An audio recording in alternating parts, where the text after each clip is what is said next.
दोस्तों, स्वागत है एक बार फिर आज आपका बीके स्टडीज़ के यूट्यूब चैनल में। देखिए, लगातार जो हमारी सीरीज़ चल रही है पर्यावरण को लेकर, तो पर्यावरण में हमने पिछले में अजैविक घटकों को समाप्त किया था। तो आज हम पढ़ने वाले हैं जैविक घटक, यानी कि बायोटिक कंपोनेंट। तो याद रखेंगे, हम जैविक घटक या बायोटिक कंपोनेंट को पढ़ने वाले हैं, जिसके तहत तीन मुख्य आते हैं: उत्पादक, उपभोक्ता और अपघटक। इन पर आज विस्तृत चर्चा करेंगे और जानेंगे इनके बारे में विस्तृत जानकारी। देखिए, आइए शुरू करते हैं वीडियो।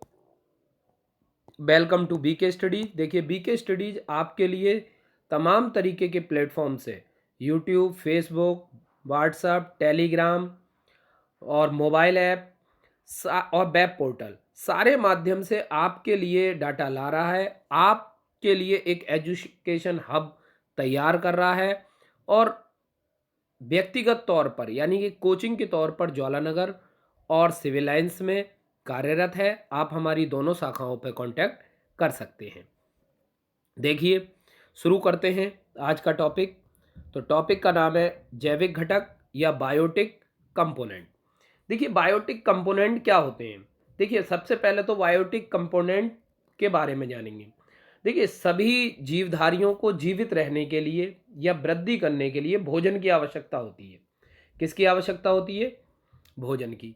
अच्छा, अकार्बनिक में हम पढ़ चुके थे कि पृथ्वी पर ऊर्जा का मुख्य स्रोत क्या है? सूर्य। और सूर्य से भी जो ऊर्जा मिलती है हमें विकिरण के रूप में मिलती है। ये चीज़ हमारी हो गई थी। लेकिन अब उसके बाद भी हमें जीने के लिए क्या चाहिए? भोजन। अब भोजन की क्रिया के आधार पर यानी भोजन के आधार पर, उपलब्धता के आधार पर इन्हें तीन वर्गों में बांटा गया है। तो तीन वर्ग कौन कौन से हो गए? पहला हुआ उत्पादक यानी प्रोड्यूसर, दूसरा हुआ उपभोक्ता यानी कंज्यूमर, और तीसरा है अपघटक या डीकंपोजर। तो आइए चर्चा करते हैं। देखिए, पहला है उत्पादक या स्वपोषी घटक। देखिए, उत्पादक या स्वपोषी घटक या फिर हम कहते हैं प्रोड्यूसर या ऑटोट्रॉप्स। ऑटोट्रॉप का मतलब है जो अपने आप खाना बनाते हैं, यानी अपना पोषण अपने आप करते हैं। इस पर भी विस्तृत चर्चा करेंगे। देखिए, वे पौधे या वे जीव जो अपने भोजन के लिए स्वयं पर निर्भर रहते हैं, दूसरों पर नहीं रहते, स्वपोषी कहलाते हैं। तो देखिए, बात करते हैं। इसके अंतर्गत हरे पेड़ पौधे, कुछ जीवाणु व शैवाल, एल्गी आते हैं, जो सूर्य की प्रकाश की उपस्थिति में सरल अजैविक तत्वों से अपना भोजन बनाते हैं।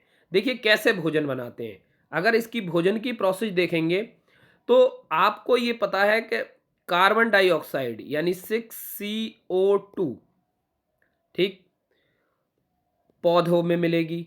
साथ में 12H2O, ये मिलकर जब प्रोसेस बनेगी तो क्या बनेगा? तो बनेगा C6H12 और O6 और प्लस में 6H2O। यानी कि अगर इस प्रोसेस में हम देखते हैं तो कार्बन डाइऑक्साइड और जल, यानी पौधे कार्बन डाइऑक्साइड को ग्रहण करते हैं और जल को अब्जॉर्ब करते हैं। उसके बाद हमें क्या प्राप्त होता है? हमें प्राप्त होता है ग्लूकोज, यानी भोजन के रूप में, मंड के रूप में। साथ में 6H2O और एक भाग हमें जो मिलता है वो मिलता है 6O2। तो ये चीज़ें हमें मिलती हैं, यानी ऑक्सीजन। तो पौधे हमें ऑक्सीजन देते हैं, भोजन देते हैं, ठीक। इसी बात पर अब चर्चा करते हैं। देखिए, सबसे मेन रिएक्शन, क्वेश्चन आता है इस रिएक्शन में कि प्रकाश संश्लेषण की क्रिया में CO2 का अपचयन तथा जल का उपचयन होता है। अपचयन यानी हम कह देंगे कि CO2 का रिडक्शन होता है। क्या होता है? रिडक्शन होता है। और अगर हम बात करें जल का, तो जल का अपचयन होता है, यानी कि ऑक्सीडेशन होता है। सॉरी, उपचयन होता है यानी ऑक्सीडेशन। यानी वाटर का क्या होता है? तो वाटर का होता है यहां पर ऑक्सीडेशन। इस प्रोसेस को याद रखेंगे। आगे बढ़ते हैं। देखिए, स्थलीय परितंत्र में पेड़ पौधे, जलीय परितंत्र में पादप। ये देख सकते हैं आप, पादप जो जलीय परितंत्र में है, शैवालों के चित्र हैं, और ये पेड़ पौधों के चित्र हैं। पादप यानी फाइटोप्लैंक्टन, फाइटोप्लैंक्टन ये पादप प्लवक है जो कि भोजन बनाता है। नामक पौधे प्रमुख उत्पादक होते हैं। संपूर्ण प्रकाश संश्लेषण का 90%, याद रखेंगे, संपूर्ण प्रकाश संश्लेषण का 90% किससे प्राप्त होता है? तो 90% हमें शैवालों से प्राप्त होता है। किससे प्राप्त होता है? शैवालों से। और प्रकाश संश्लेषण की क्रिया सबसे ज्यादा जो होती है लाल रंग में होती है। कौन से रंग में होती है? लाल रंग के प्रकाश में। बढ़ते हैं, अब आते हैं देखिए उपभोक्ता की तरफ। किसकी तरफ आते हैं? उपभोक्ता। एक चीज और, अब अगर हम पारिस्थितिक तंत्र में अगर हम उत्पादक के तौर पर माने तो उत्पादक में हम किन्हें किन्हें ले सकते हैं? पहले उस चीज को क्लियर कर लेते हैं। देखिए उत्पादक में एक रोल है शैवाल का। किसका है? शैवाल। अब शैवाल आ गए जिसमें नीले हरे शैवाल। फिर उसके बाद बड़े बड़े वृक्ष, यानी वृक्ष, बड़ी वनस्पति। ठीक। उसके बाद आपका है झाड़ियां और शाकीय पौधे। उसके बाद आपका क्या है? झाड़ियां और शाकीय पौधे। फिर या आप लिख सकते हैं शाकीय पौधे। ठीक, शाकीय पौधे। उसके बाद आपका आएंगे घासें और जंगली छोटे शाकीय पौधे, और बाकी आ जाएगा आपका फसल। तो ये सारे प्रकार के लोग मिलकर क्या बनाते हैं आपके लिए? ये बनाते हैं आपके लिए उत्पादक। क्या बनाते हैं? उत्पादक। अब आते हैं उपभोक्ता पर। देखिए इसके अंतर्गत वे जीवधारी आते हैं जो अपना प्राथमिक उत्पादकों तथा अन्य जीवधारियों को खाकर बनाते हैं। तो देखिए इनमें कौन कौन से, अब इसमें 3 तरीके के होते हैं। अब इनको चाहे श्रेणी में बांट देते हैं चाहे डिग्री में, फर्स्ट डिग्री, सेकंड डिग्री और थर्ड डिग्री।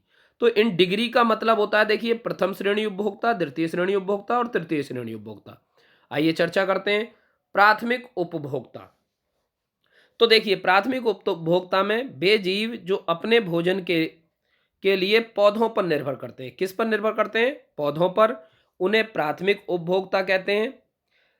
इसे यहां पर ये सही कर लेंगे, यहां पर है ये इसे द्वितीयक उत्पादक के नाम से भी जाना जाता है। इसे द्वितीयक उत्पादक के नाम से भी जाना जाता है। याद रखें सभी उपभोक्ताओं में परपोषी हेट्रोट्रोपिक का गुण पाया जाता है। तो यानी कि द्वितीय उत्पादक के नाम से क्यों जाने जाते हैं? देखिए गाय, बकरी, खरगोश, हाथी, हिरन। अब द्वितीय उत्पादक पर चर्चा कर लेते हैं। संसार के अंदर एकमात्र ऐसी मशीन जो घास खाकर मांस बनाती है, घास खाकर मांस बनाती है, तो वो है प्राथमिक उपभोक्ता। जैसे देखिए बकरी, अब बकरी पोषण किससे करती है? घास से। और घास खाकर बनता क्या है? उत्पादन किसका करती है? दूध का और मांस का। तो यहां पर समझ सकते हैं, इसीलिए इन्हें प्रथम श्रेणी, यानी प्रथम श्रेणी के उपभोक्ता और द्वितीय श्रेणी का उत्पादक भी कहा जाता है। ठीक, बढ़ते हैं आगे। अब आते हैं द्वितीय श्रेणी के उपभोक्ता। वे जीव जो अपने पोषण के लिए प्राथमिक उपभोक्ता यानी शाक भक्षी पर निर्भर करते हैं, जैसे सांप, भेड़िया, बकरी, जैसे सांप, भेड़िया, चूहे, बिल्ली, इस तरीके से। तो ये किस में आएंगे? यानी ये कहीं ना कहीं प्रथम श्रेणी के उपभोक्ताओं का शिकार करते हैं। ठीक, अब आते हैं तृतीय श्रेणी के उपभोक्ता।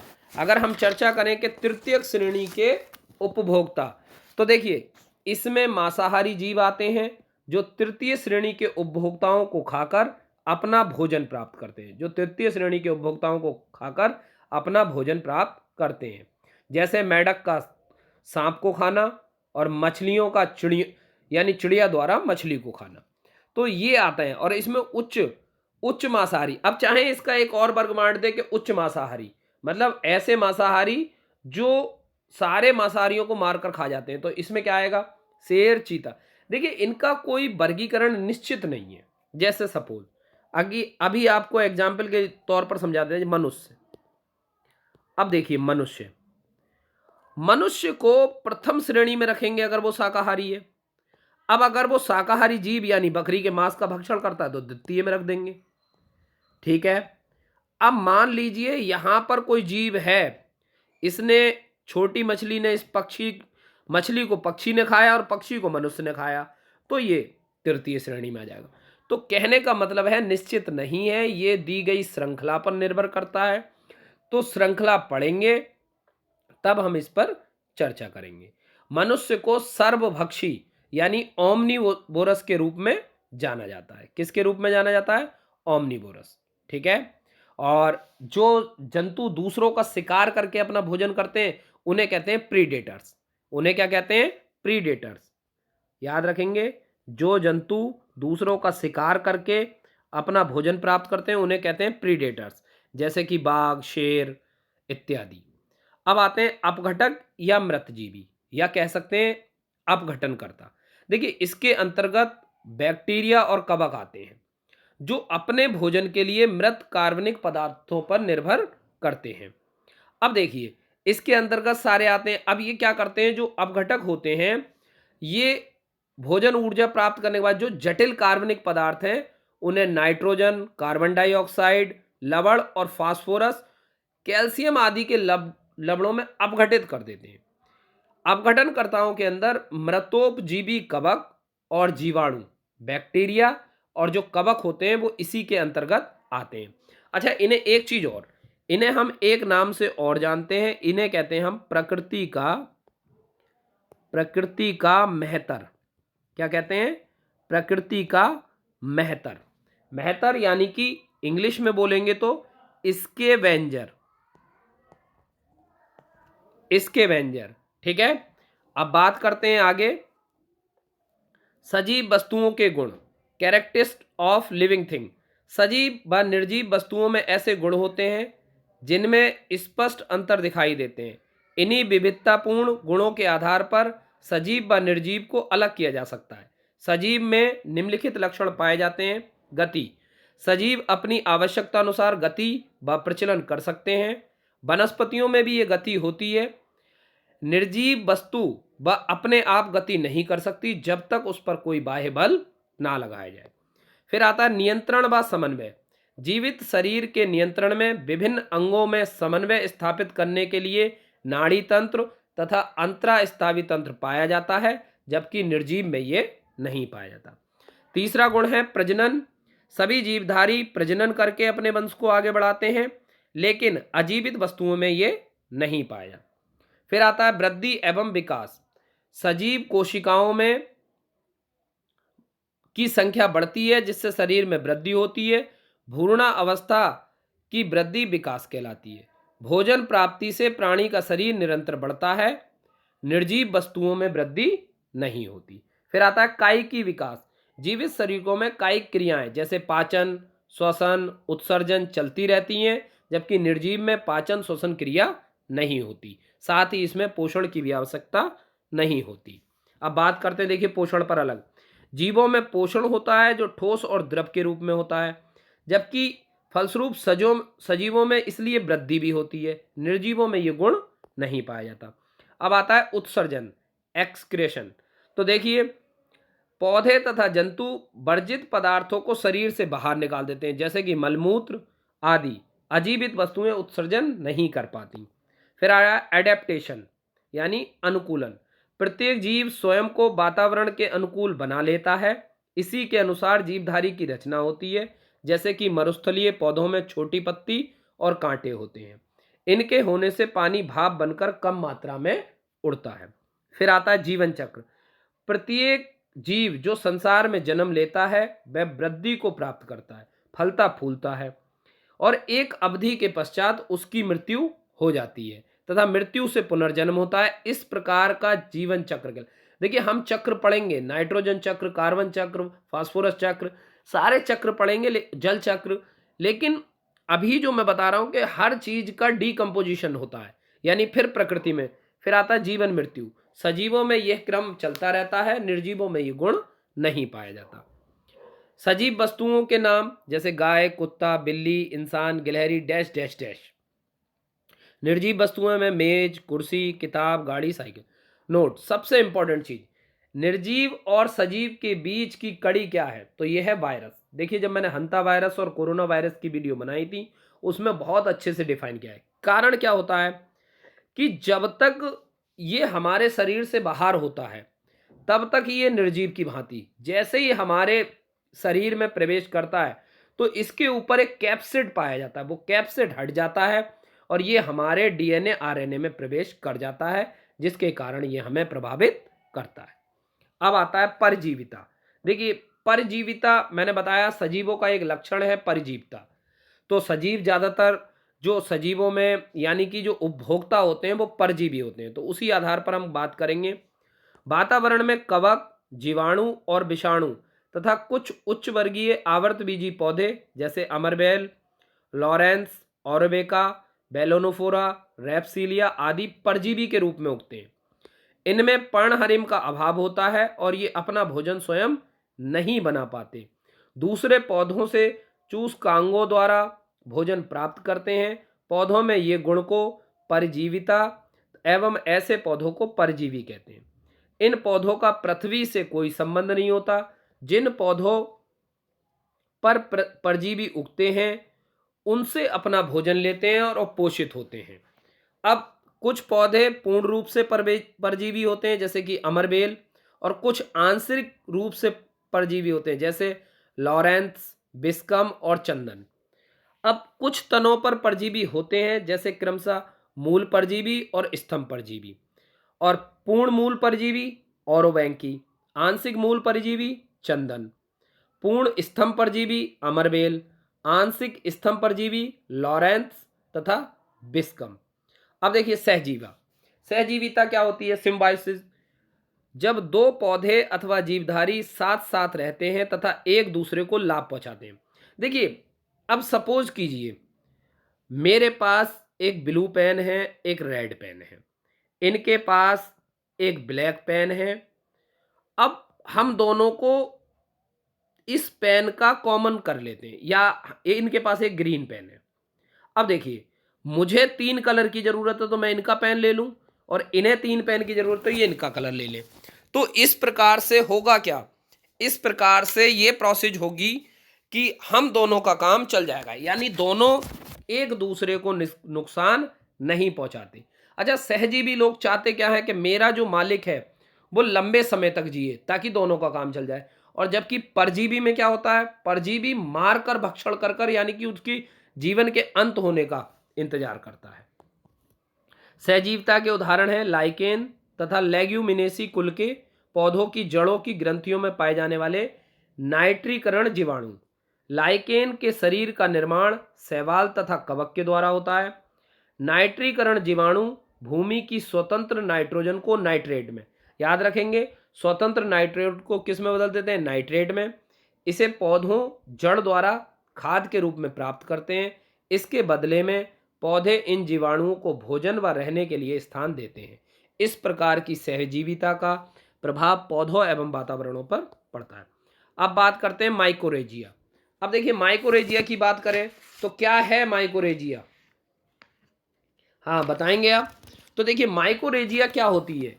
माइकोरेजिया कवक तथा किसी पौधे के जड़ के साथ सहजीवन माइकोरेजिया कहलाता है। क्या कहलाता है? कवक या किसी पौधे की जड़ के साथ सहजीवन माइकोरेजिया कहलाता है। ये 2 प्रकार के होते हैं। एक होता है एक्टोट्रोपिक, जिसमें कवक जाल जड़ों के धरातल पर मिलता है, और दूसरा होता है एंड्रोट्रोपिक, इसमें कवक जड़ों की बलकुट कोशिकाओं में फैला रहता है। कहाँ पर फैला रहता है? बलकुट कोशिकाओं में। माइकोरेजिया चीड़, आर्कड, लीची, रेफलेसिया आदि पौधों की जड़ों में पाया जाता है। फिर आते हैं मृतोपजीविता, सेप्रोटिज्म। तो देखिए, इसमें पौधों का सड़े गले पदार्थों पर उगला तथा उन्हीं से अपना भोजन प्राप्त करने का गुण होता है, मृतोजीवी कहलाता है। ये मृतोपजीवी पौधे कहलाते हैं। इनमें पर्णहरित का अभाव होता है, ये अपना भोजन स्वयं नहीं बना पाते। मृतोपजीवी के अंतर्गत कवक जैसे ईस्ट, म्यूकर, राइजोपस, पेनिसिलियम, कुकुरमुत्ता। देखिए, पेनिसिलिन की खोज जो की थी अलेक्जेंडर फ्लेमिंग ने की थी, याद रखेंगे। कुकुरमुत्ता आदि जीवाणु तथा सपुष्पी पौधे जैसे मोनोट्रोपा, नियोटिया तथा यूनिफ्लोरा आदि मृतोपजीवी कवक एवं जीवाणु पौधों तथा जंतुओं के मृतक शरीर का अपघटन करके सरल तत्वों में बदल लेते हैं। याद रखेंगे, सरल तत्वों में क्या करते हैं, बदल लेते हैं, जिससे प्रकृति में कूड़ा करकट के ढेर तथा लाशों की सफाई होती रहती है। ठीक है, इसीलिए इन्हें प्रकृति का मेहतर स्कैवेंजर भी कहा जाता है। अब आते हैं कीट भक्षी पौधे। ये प्रायः उन स्थानों पर पाए जाते हैं जहां की भूमि में नाइट्रोजन की कमी होती है। याद रखना, नाइट्रोजन की कमी होती है वहां। इनकी कमी को पूरा करने के लिए कीट भक्षी पौधे छोटे छोटे कीट पतंगों को मारकर उससे नाइट्रोजन युक्त पदार्थ ग्रहण करते हैं। इसमें हरी पत्तियां पाई जाती हैं। ये पौधे अपना भोजन स्वयं बना सकते हैं। कीट भक्षी पौधे इसके उदाहरण हैं, जैसे यूटिकुलेरिया, ड्रोसेरा, नेफेंथीस और डायोनिया। जब मैं पौधों के कुल पढ़ाऊंगा तो इनके बारे में पूरी जानकारी दूंगा। ठीक है, आज के वीडियो में सिर्फ इतना ही। कल के वीडियो में हम पढ़ेंगे खाद्य श्रृंखला या फूड चेन। देखिए, मैंने कोशिश की है कम समय में आपको ज़्यादा डाटा देने का, और आपको वीडियो कैसा लगा इस बारे में ज़रूर बताएं। और अगर आपको वीडियो अच्छा लगता है तो अपने दोस्तों को शेयर करें और ज़्यादा से ज़्यादा लोगों को बताएं, और हमारी नियमित क्लास लें और लगातार वीडियो को पूरा देखें। जब आपको पूरा देखेंगे और आप इनसे अपने फेयर नोट बहुत आराम से और बहुत अच्छे से अपने नोट भी तैयार कर सकते हैं। और इसके अलावा मैं टेलीग्राम पर सुबह को एक टेस्ट लगाता हूं जिसमें यही क्वेश्चन होंगे जो रात को कराए जाते हैं, यानी शाम को वीडियो अपलोड होती है, सुबह में यही क्वेश्चन होंगे 8:30। तो आपको वीडियो कैसा लगा ये ज़रूर बताएं, कमेंट बॉक्स में कमेंट करें। शुक्रिया, धन्यवाद, आपका दिन शुभ रहे।